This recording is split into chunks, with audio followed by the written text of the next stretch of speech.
Hello, my name is Charles. Stop. Someday we're going to have video versions of this, and then all you listening will be able to see what's going on here.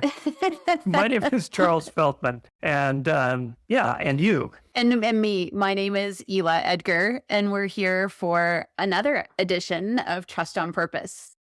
And I think we have an interesting topic to dive into today. I was at a leadership event this week, and the facilitator and speaker was Karen Radford. So if you don't follow her, we'll make sure that we tag her in this post. Brilliant, brilliant, brilliant work.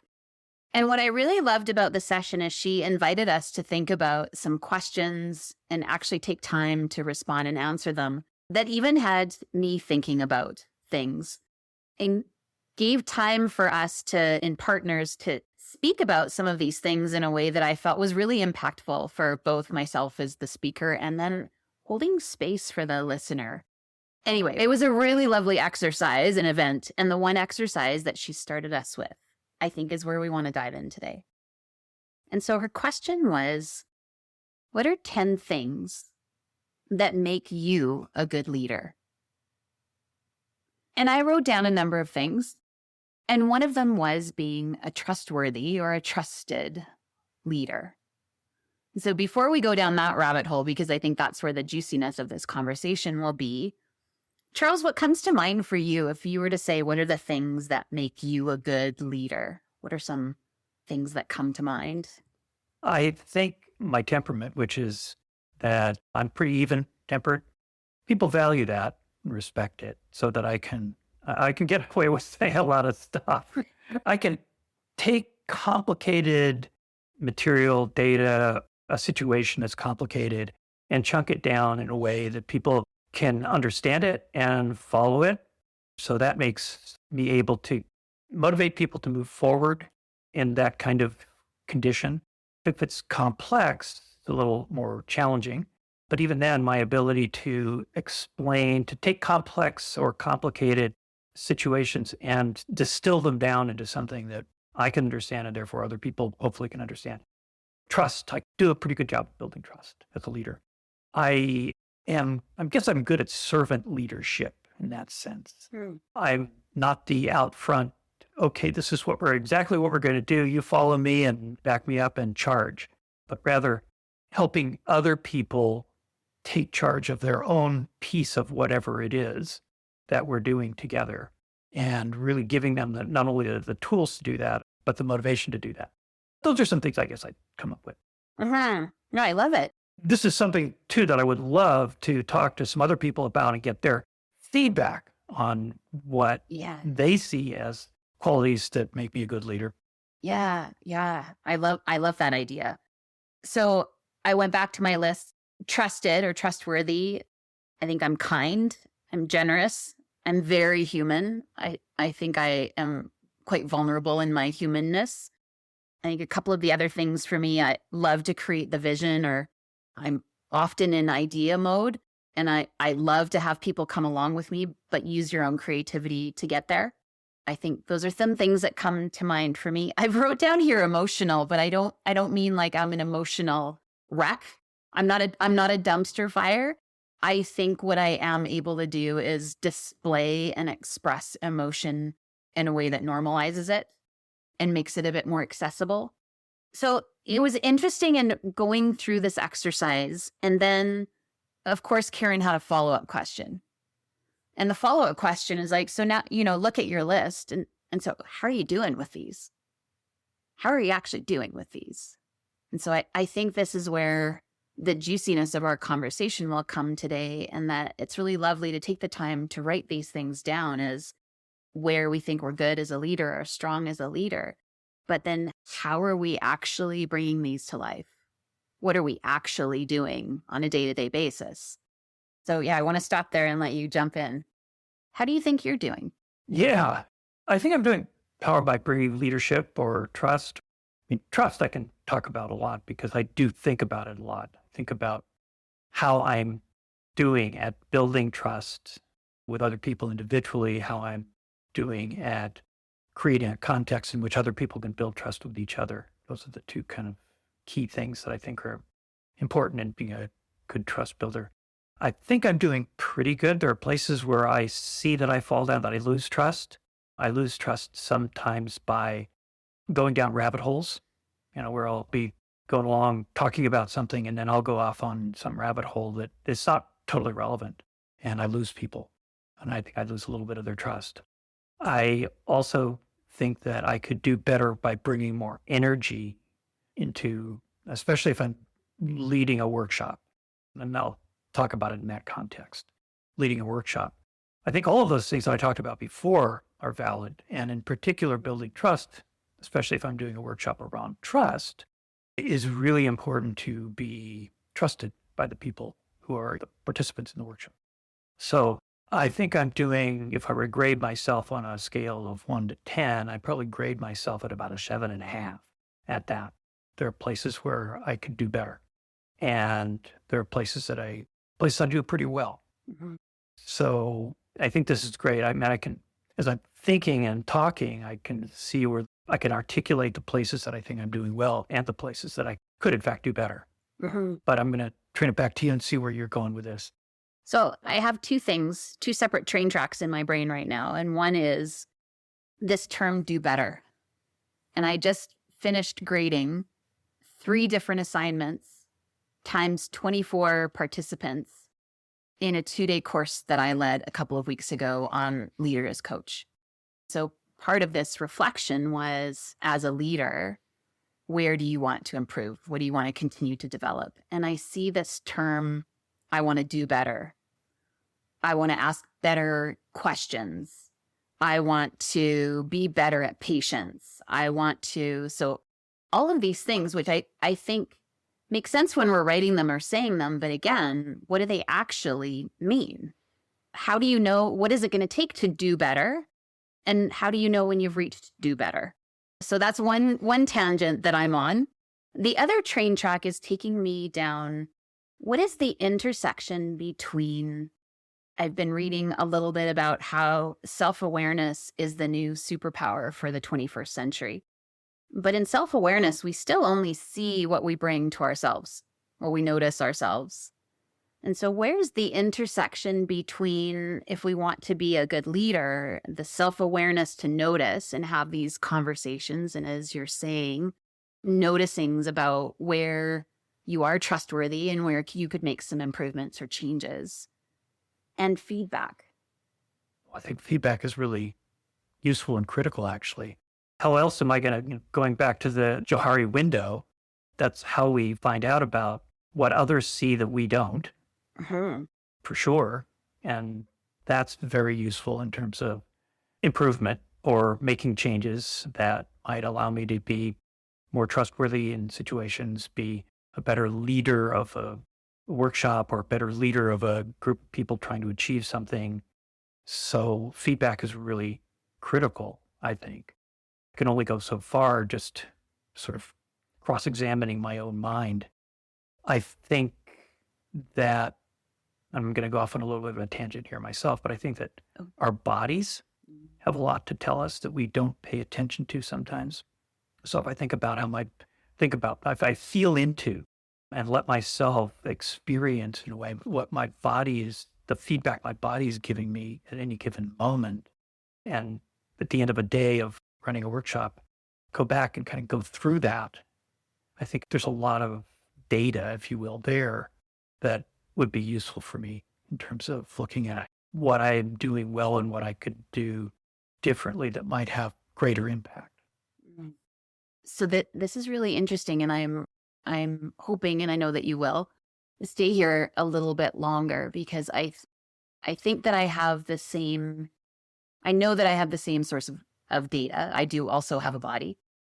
But interesting, can you give an example of maybe even one something that your body has given you as a form of data that was helpful for you to learn something for yourself, whether it was in facilitation or coaching or whatever?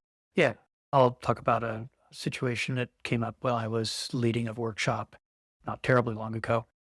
During the workshop, someone asked a question, then someone else responded just sort of reacted to the question. And in that moment, I noticed that my breath got really high in my chest, which tells me that I was kind of getting close to my own little amygdala, mini amygdala hijack there, that I wasn't paying attention outside, not really paying attention to the room so much as there was something going on internally that was trying to work itself out. What I was able to do in that moment was start breathing deeper into my body, breathing into my belly, shifting that so that I was able to bring my attention back out to the room and what was happening in the room before it got too far off on a tangent that wasn't going to be useful for, at least in my opinion, for the people who were there. But that's a way that my body tells me things in that respect. Other times I'll find that the way I'm standing or sitting, if I'm coaching, for example, and of course I'm doing it in front of a screen 98% of the time, but if I find that I'm really kind of clenched and tight, that's telling me that there's something going on about how I am in the conversation that is not serving me. And it's, I'm sure, not serving my client. That's not serving me as a coach, and it's not serving them in their journey and their exploration. And so two things can happen. One is I can intervene then when I'm aware of it, but also I can take it back and go, what's going on? For example, recently I have a client who's just completely in his head. He he analyzes everything to death. Mm-hmm. Mm-hmm. And because, that's where I come from. That's kind of my lineage is, let's think about this. Let's analyze it. And I love to do that. That's not coaching. That doesn't help me as a coach, doesn't help my client as a person who has come to coaching for a reason. I have to really work hard, and I find myself tightening up when I hear him doing that, and I'm having to kind of bite my tongue and not jump into the analysis myself, right? Like, I want to just jump in and start analyzing this just like he is. Yeah. Because, hey, I'm really good at that too. And instead, actually step back and intervene in what's going on for him and break that pattern a little bit so that he can step back and have a wider perspective on himself. So again, cues from my body are what I end up relying on. It's amazing. I wouldn't have said this 10 years ago or 15 years ago. I would have said, I don't know what I've said, but that's what I've found is my most reliable reporter of that. And isn't that fascinating? Because I'm, again, coming back to this list of 10 things that I think make me a good leader. And how many of these actually I feel in my body, and my body gives me wisdom and data about them as a way to check in, validate, data is helpful. It's not good or bad or right or wrong. It's just simply data. If I come back to what am I actually doing as a leader? So how am I building self-awareness in? How am I actually listening to what my body is telling me? How am I looking for and asking for feedback to help me tweak or align to make sure that how I think I'm being perceived or assessed is actually accurate? And what adjustments do I need to make there? Yeah. Yeah. So how do you do that? How do I do that? Yeah. Well, there's a couple things. Is I do pay attention to my body a lot. And so even as I'm facilitating, I am not analytical. I don't want to get into the analyzing like you. Like I was laughing, not because I was laughing at you, but it's like, that's the furthest thing that I would ever do. Like that's just a no. Yeah. I knew you weren't laughing at me. That's just a no. I can get absorbed and really into the dynamics of a room. And I know that I have potentially lost my own personal grounding when I don't know where my feet are. And so quite literally, I will lose my feet. And I may be standing in front of the classroom of 24 students, as I was a couple of weeks ago, and notice that I don't know how I got to where I am, or that if I just pause for a second, I'm like, oh yeah, I don't know where my feet are. And of course, they're still attached to my body. They haven't wandered off on their own. They're still attached. But it's a cue for me to like bring myself actually back to the room and current present. And as an instructor in that particular context, my role isn't to be in coach mode. My role isn't to be in facilitation mode. I'm an instructor. And so I need to be paying attention to what's happening in the room. Are all voices being heard? Are we hearing from participants? Are my instructions clear?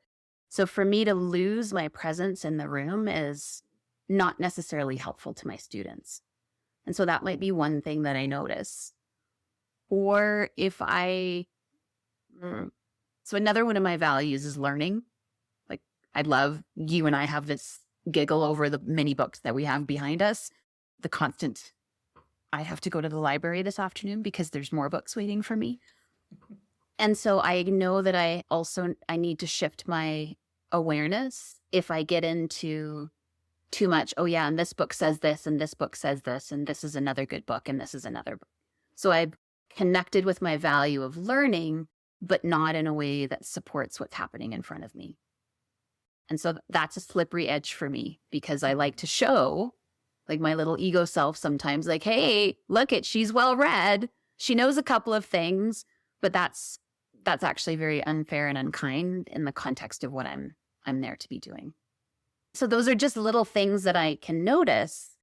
And if we don't pause or have a practice of being able to notice these things, and of course, when we're beginners and starting to pay attention to the data from our body, it's really easy for many of us to miss, right? I think both you and I probably lived from the neck up for many, many years, and then started the practice of how do I live in this full body and take advantage of all of the data that it's telling me. That's interesting what you just said, that we've lived from the neck up for many years. And my first thought was that didn't start until I was a teenager, actually until I was a late teenager. I was living a lot from, the neck down maybe, but I was very physical as a kid, especially around water, swimming, and then later surfing. So there was that physicality that I loved, but I left that behind. You're right. I did then sort of shift and left that behind when I started working in organizations where I wasn't supposed to, my body wasn't relevant. No, it Just, was, yeah. Yeah, it was a mode of transportation from this meeting to that meeting. Yeah. Right? Yeah. That's all it really was. Yeah. And the annoying part of like, having to eat and stuff like that. Like, yeah. oh, I have to feed you again? Really? So I love that for you, it's your feet that help you kind of notice what's going on. For me, it's my breath. Where is my breath? Is it calm and relaxed and low, or is it high and shallow? That tells me a lot about what's going on.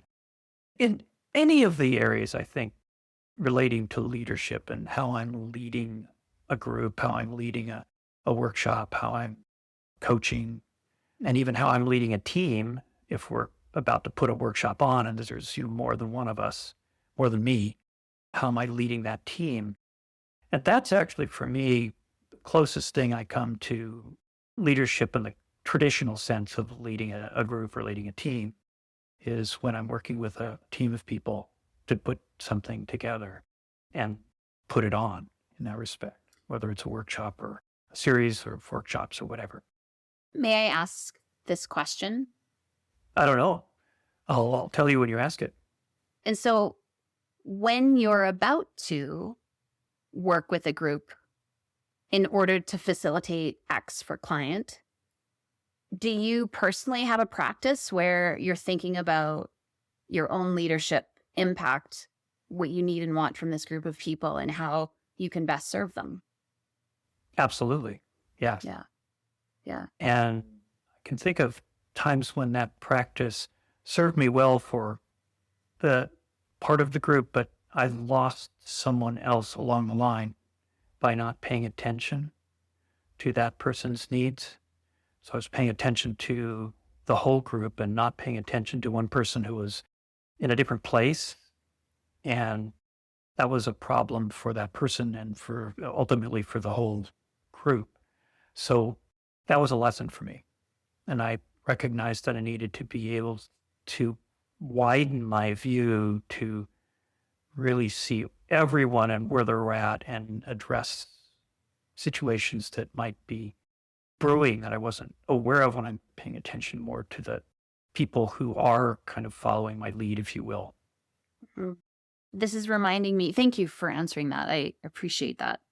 It's reminding me of a conversation I was having with a potential client yesterday, and how something that they're potentially implementing is really focused on their lower performers. I'm using air quotes, lower performers and kind of medium performers, and not necessarily top performers because they don't really need it.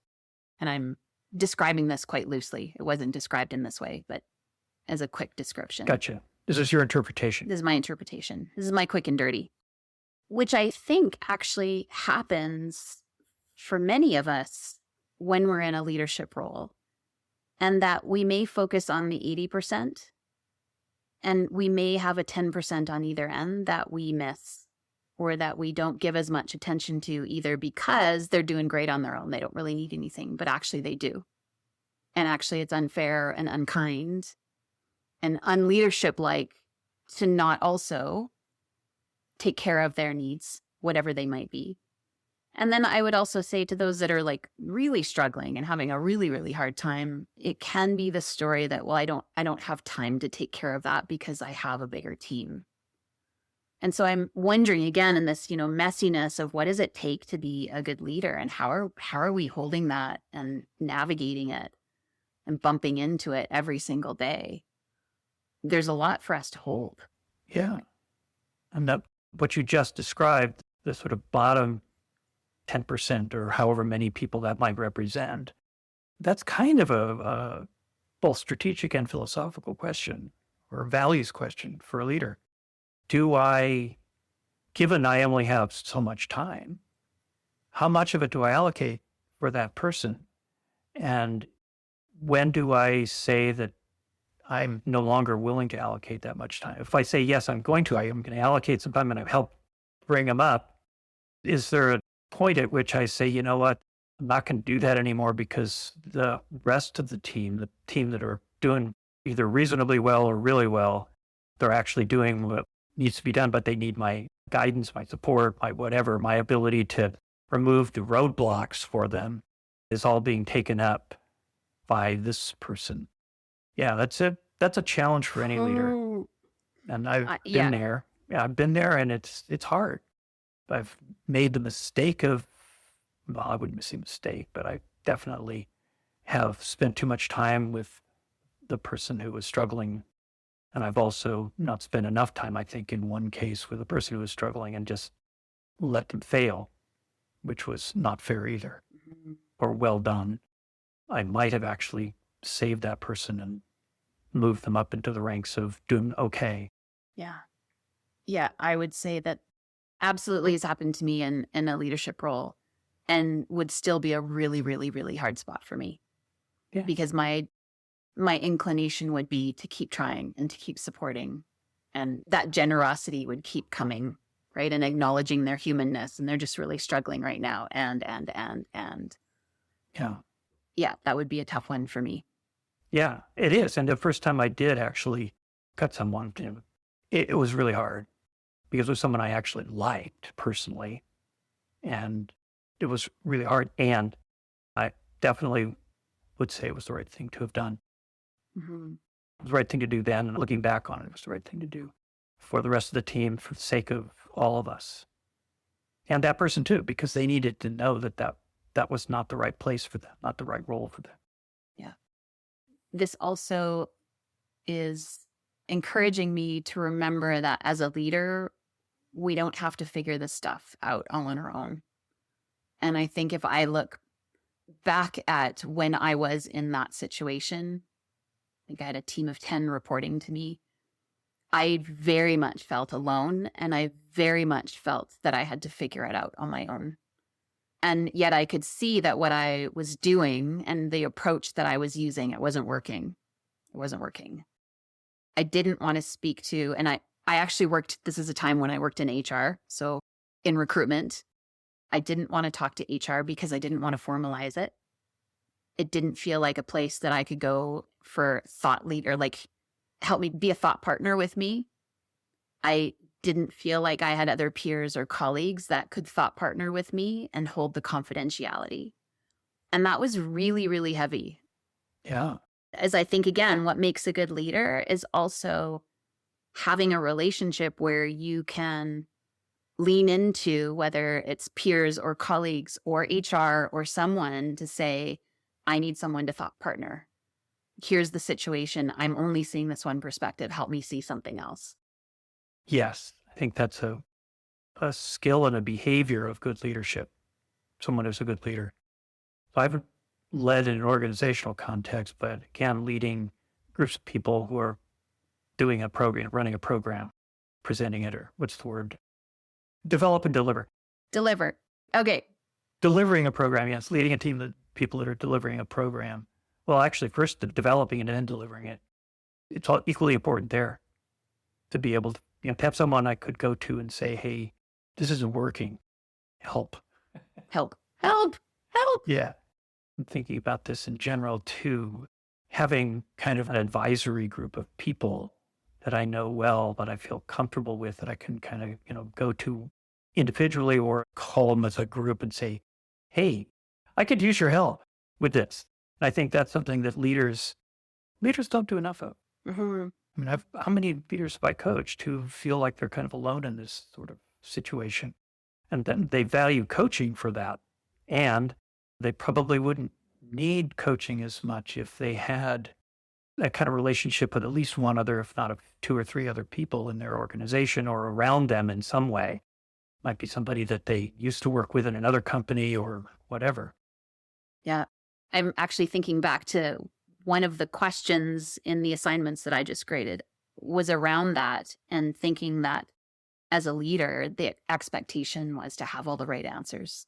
Right. And to solve all the problems. And it's like, that's exhausting, and it's physically impossible. We can't possibly know everything about everything, and we're not supposed to. Yeah. And it's taking me back to that Simon Sinek quote about how leadership isn't about being in charge. It's about taking care of the people in your charge. Yeah. That's a good quote. Again, as we're developing our own leadership skills, our competencies as a leader, whatever unique magic secret sauce that is, how are we being intentional about developing those competencies? How are we checking with ourselves, paying attention to all of our data sources, not just our brain, but our body, relying on peers and colleagues to be trusted as thought partners and as support when needed? Leadership isn't something to step into lightly. Yeah. I feel like saying it's a full body sport. Yeah. And again, going back to trust, I think trust, it weaves throughout all of this, all of leadership. Trusting ourselves, finding trusted partners to be able to bring stuff to, trusting feedback, finding trusted sources of feedback, and then actually acting on that feedback. Trusting our input, other input sources, our body, our emotions. When an emotion shows up, it's another source of data. It's not necessarily just random. There's a reason that suddenly I feel really whatever. And so interrogate that and see what's going on underneath it. But trust that I can do that. Yeah. Trust that it's worth the time. I have actually, I was going to say a challenge. No, it's a double dog dare. It's a double dog dare to our listeners, is to actually spend some time and think about, maybe even make a list of what are the 10 things that you feel make you a good leader. And then how are you actually doing? Where could you dial up? How could you do that? I would love to hear if any of you actually do this exercise for yourself and would like to share. I'd be delighted. Charles would be delighted to hear as well. Absolutely. And we're here to support you. We'd love to hear from you. Yeah. And not only how you're doing, but what is it that you do in, let's say you say, I'm really good at listening to the people that work for me, that I'm leading. So what is it that makes you good at that? How do you do that in a way that you would say is good and that you think other people would say, yeah, he's a really good listener. And I like that as part of his leadership or her leadership. Yeah. Love it. I love it. Yeah. This has been a very interesting conversation. Well, as our conversation before the conversation was like, yeah, I think we should go here, but we never really know where it's going to go. Right. Yes. It's just like those community of practice calls for the people who have been through the Trust to Work certification program. There's a topic, and I always think, okay, this topic, it might go somewhere. I don't know. See where it goes. And at the end of the hour, we're still going, okay, and there's more, and there's more, and there's more. Yeah. Yeah. We need more time. We're not done yet. Yeah. So anyway, love it. And thank you very much for another really interesting and worthwhile, I think, conversation about this, another piece of trust and another piece of leadership and how they go together. Yes. Thank you too. Until next time. Until next time. On behalf of both Charles and myself, we want to say a big thank you to our producer and sound editor, Chad Penner, Hillary Rideout of Inside Out Branding, who does our promotion, our amazing graphics, and marketing for us. And our theme music was composed by Jonas Smith. If you have any questions or comments for us about the podcast, if you have a trust-related situation that you'd like us to take up in one of our episodes, we'd love to hear from you at trust@trustonpurpose.org. And we'd also like to thank you, our listeners. Take care and keep building trust on purpose. Until next time. Until next time.